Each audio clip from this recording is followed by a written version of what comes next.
শিকল বেরি দিলেই কি আর কাউরে শিকল বেরি দিলাম আমি সোনা। শিকল বেরি দিলাম আমি।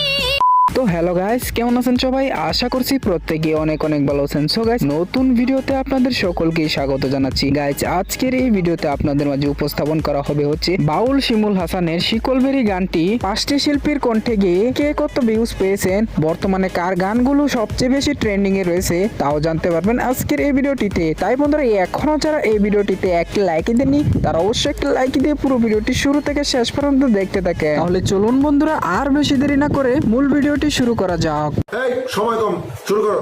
ঠিক আছে বন্ধুরা, প্রথমে আমরা শিমুল হাসানের কথায় আসি। শিকলবেরি গানটি প্রথমত বাউল শিমুল হাসানের কণ্ঠে সবচেয়ে বেশি ভাইরাল হয়েছিল। শিকল বেরি দিলাম আমি সোনা পাখির পায়। শিমুল হাসানের এই গানটি আপলোড